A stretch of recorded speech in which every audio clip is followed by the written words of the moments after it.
Hello again, everyone. This is JJ, also known as Bion King, here on YouTube. As you can see down below, if you're using a phone or a computer, which I bet most of you are using a computer because I like to, but I can only use my phone to record videos so far.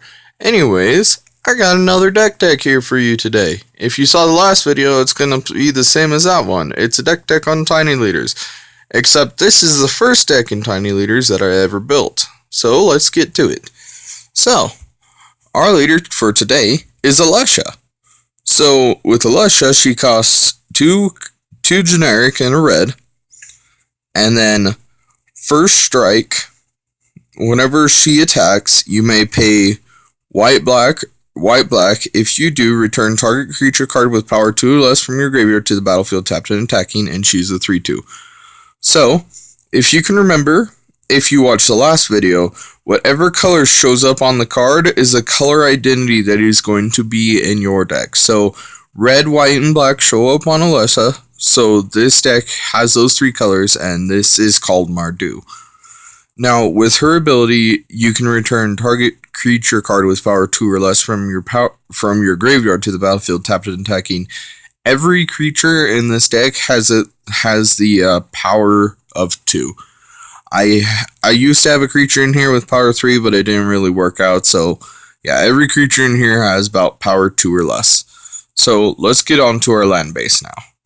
So, with our land base, we're going to start off with one of our color producers. So, we have Dragon Skull Summit. So, this enters battlefield tapped unless you control swamp or mountain. This is called a check land. So, it checks to see if you have one of the other two, and sorry, I messed up. These are some of your red-black producers. I have a bunch of other colored producers, but yeah. So this is Dragon Skull Summit, and then we have Rocky Tar Pit. So this one is a fetch land. So this enters battlefield tapped. Tap means it's like that, and then when you go to your untap step, you untap it, and then you can tap this and sack it to search for a swamp or a mountain card. So that's quite good. And then we have Rakdos Carnarium. So it enters battlefield tapped, and then when it enters battlefield, return a land you control to its owner's hand. Tap it, add red and black to your mana pool. So this is one of those Karus. And then our last one is a Smoldering Marsh. So this is a land, swamp, mountain. This enters battlefield tapped unless you control 2 or more basic lands. With Rocky Tar Pit, you can search for this land because it is both a swamp and a mountain. So that's really good right there. Now we're going on to our white-black lands. And first of all, we have Shambling Vents. This is called a man land because if you pay that mana right there, it turns into a creature. So, yes, this enters battlefield tapped. Tap it, add white and black to your mana pool. And then if you pay that mana, it becomes a 2/3 white and black elemental creature with lifelink until end of turn. So, I mean, if you're kind of low on creatures and you have this on the battlefield and your opponent's low on creatures, you can just swing in with this. So there's that. And then we have Isolated Chapel. It's the only other check land I currently have in this deck. So it checks to see if you either have a Plains or Swamp or it enters tapped. And then you can tap it to either add white or black to your mana pool. And then our other Karu, one of our 3 Karus in here, this one adds white and black to your mana pool. So there's that one. Now we have our white and red color producers. So we have Windscarred Crag. This enters battlefield tapped. When it does, you gain 1 life. So, I mean, just gaining 1 life is okay. But, I mean, the problem with most of these multicolor lands is they enter the battlefield tapped. But, in 3-color decks, you do kind of need more help producing your multiple colors. So this one, add red or white to your mana pool. Then our last Karu, Boros Garrison, add red, white to your mana pool. Enters battlefield, return line you control. So there's that. Usually whenever I have a Karu out and I have the one that helps you gain 1 life, I just usually bounce that land back to my hand. And then our last one for the red-white is Needle Spires. It's our other man land. So Add red white to your mana pool, pay that mana, which is 2 generic red white, and it becomes a 2/1 red white elemental creature token, or elemental creature with double strike until end of turn. And double strike means they deal first strike damage and then they deal regular damage. So say you have a 3/3 with double strike, which this deck doesn't want to run anything with more than 2 power. It hit for 3 first with first strike, and then it hit for 3 regular. So there's that, and then just our other lands: 2 mountains, 2 swamps, 3 plains. I think I'm going to fix the land base and have more mountains and plains and swamps because this deck runs a lot more red than the others. And then our last 2 lands: Evolving Wilds. Sack this, search your library for a basic land card. And Terramorphic Expanse, sack this, search your library for a basic land card. So they're basically the same. Now, if you can remember from the last video with Tiny Leaders, it's kind of weird because everything is below 3 converted mana cost. I mean, that's good, that's still fun. But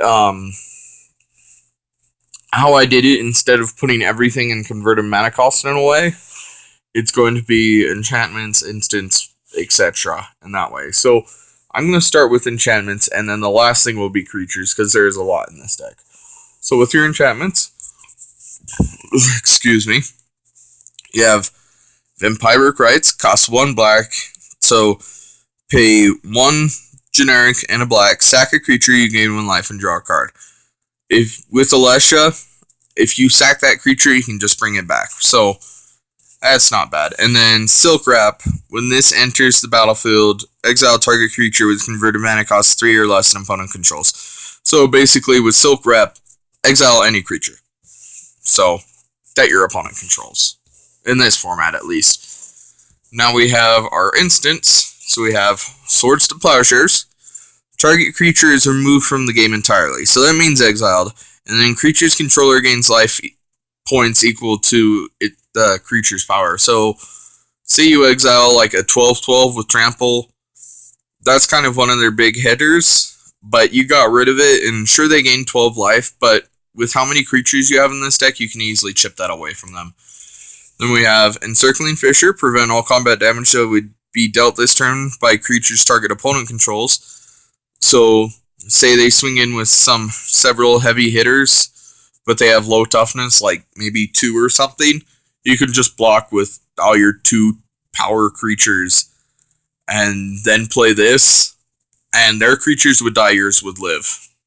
So that's good. And then we have Terminate. So red and black, destroy target creature, it can't be regenerated.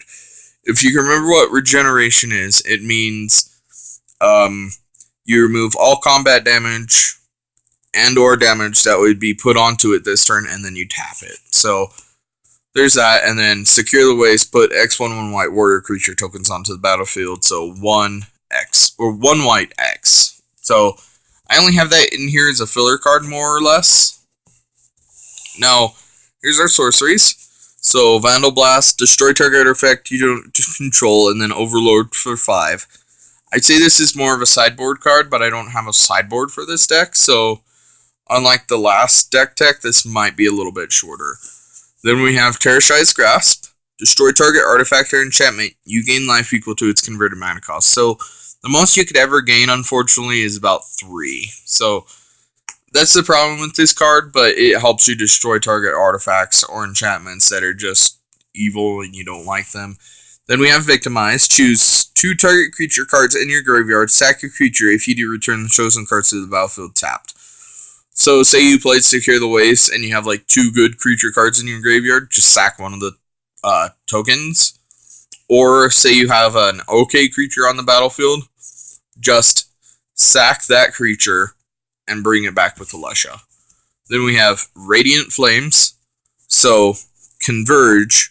Radiant Flames deals X damage to each creature, where X is the number of colors of mana spent to cast this. This costs 1 red and then 2 generic. So if you cast, like, it's always going to deal 1 at the minimum, because of the red. They say you just like white, red, or black something something red, or black something red, you can deal 2 as long as it has the same colors. So say you play white, black, and red, it's going to deal 3 damage to each creature. So there's that, and then we have Harnessed by Force. So this, it has drive, so it costs 2 generic and a red for each target beyond the first, and it costs red, red, white. So gain control of any number of target creatures until end of turn, and tap those creatures, and they gain haste. So you can cast this on Alesha if you want to bring back at least, at the most, about 2 target creatures from your graveyard this turn. Now on to our artifacts. We have Hammer of Perforos. It's in German. So what this essentially is it gives all your creatures haste, and then its other ability, you pay 2 generic and a red, tap it in sack a land, and you get a 3/3 golem token onto the battlefield. And then Dark Steel Ingot, indestructible, effects that say destroy, don't destroy this artifact. And then tap it, add 1 mana of any color to your mana pool. So it kind of helps with color fixing if you're kind of screwed, like, oh, I need double black, but I only have 1 black, so you can tap that and add black.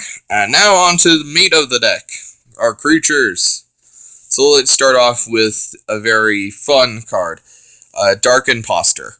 So this costs a black and then 2 generic. Pay 6, exile target creature and put a 1/1 counter on him. He has all activated abilities of all creature cards exiled with it.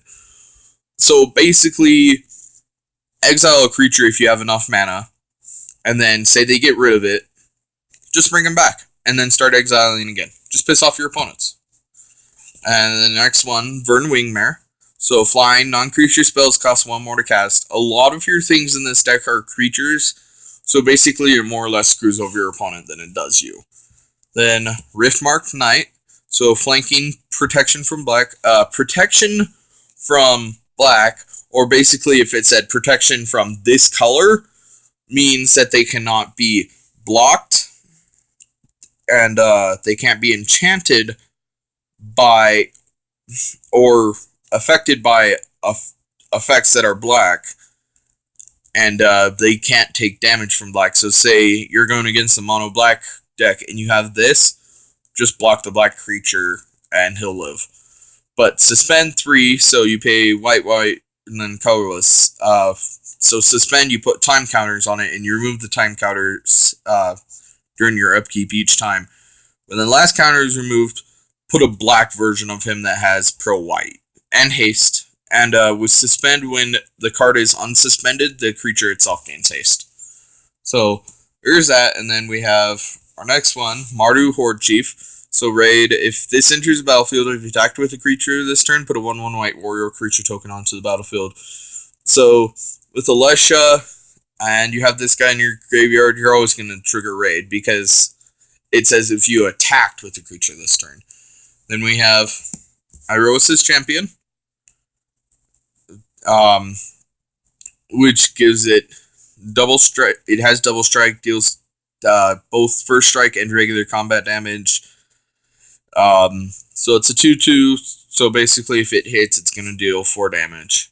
Then our next one, Torian Mauler, Changeling. This card is every creature type at all times. Whenever an opponent casts a spell, you may put a 1/1 counter on Torian Mauler. I think the Changeling part is going to come up here soon. Yep, very soon. We have Necrotic Sliver. All slivers have 3. Sack this permanent, destroy target permanent. With Torian Mauler, he is a Changeling, every creature type, so he is essentially a sliver as well. So say you have both of these out, you can pay 3 and sack him, and then if you have an extra 3, sack him. And you can essentially get rid of 2 target permanents that turn. And the next one, which I just barely added in this deck, and it very much helps, is Bone Shredder. So this has Echo. At the beginning of your upkeep, if this came in under your control since the beginning of your last upkeep, sack it unless you pay its Echo cost. So say you bring this out, and then you sack it at the beginning of your turn, and then you bring it back with Alesha, you're going to have to sack it at the beginning of your next turn. But essentially, when this enters battlefield, destroy target non-artifact, non-black creature. So very, very good. And then we have Graveblade Marauder, Death Touch, a 1/4 for 3. When this deals combat damage to a player, that player loses life equal to the number of creature cards in your graveyard. With Alesha, you kind of don't have a lot of creature cards in your graveyard, but when you do, he'll kind of be more of a heavier hitter than he usually is. Then we have Kith Cleric. So, white, and a colorless. Return target creature card with converted mana cost 3 or less from your graveyard to play. So, basically any creature from your graveyard to play. And with Alesha, he's a 1/4, so it will bring him back. And then if you have the extra mana to untap him, I'd say so, and just bring one of those guys back. And we have Stronghold Assassin. So tap him, sack a creature, destroy target non-black creature. So the good thing is that it does now affect artifact creatures, unlike the Bone Shredder. Then we have basically everyone's favorite vampire ever. Not everybody's, but he is quite popular among the vampire crowd, is Vampire Nighthawk. Flying, Death Touch, and Lifelink. So, Death Touch, any amount of damage they deal is enough to destroy it, and then Lifelink, you gain that much. And then Flying, they can't be blocked by ground creatures, and he's a 2/3, and then he costs black, and a generic. And then we have Furnace Scamp for 1 red. He is a 1/1 for 1, so he passes the vanilla test right there. When this deals combat damage to a player, you may sack it. If you do, it deals 3 damage to that player. So say it hits, it's going to deal 1, and then you sack it, and it's going to deal another 3. And then say you bring it back with Alesha, and it just keeps hitting. So there's that. And then we have a newer addition I just barely added to, Grenzo Dungeon Warden. So he costs red, black, and then X. He enters the battlefield with X 1/1 counters on it. Pay 2, put the bottom card of your library into your graveyard. If it's a creature card with power less than or equal to Grenzo's power, put it onto the battlefield. So all your creatures have power 2. So basically, if it's a creature card, put it onto the battlefield. And then our next one is Black Knight, first strike, pro white. So right there it says it. This creature can't be blocked, targeted, dealt damage, or enchanted by anything white. So anything of a color, it can't be that. And then Drana's Emissary, fly in the beginning of your upkeep. Each opponent loses 1, you gain 1. It's okay. It's good. It's good. And then the other form of Black Knight, which is the White Knight, first strike, pro black. So yes, this was the first Tiny Leaders deck I ever built. It's still in the works. All my decks are still in the works. I'd say these decks aren't the end-all to be-all decks. You can upgrade them and fix them yourselves and add in newer additions. But yeah, anyways, I hope you all enjoy and have a good day. Bye.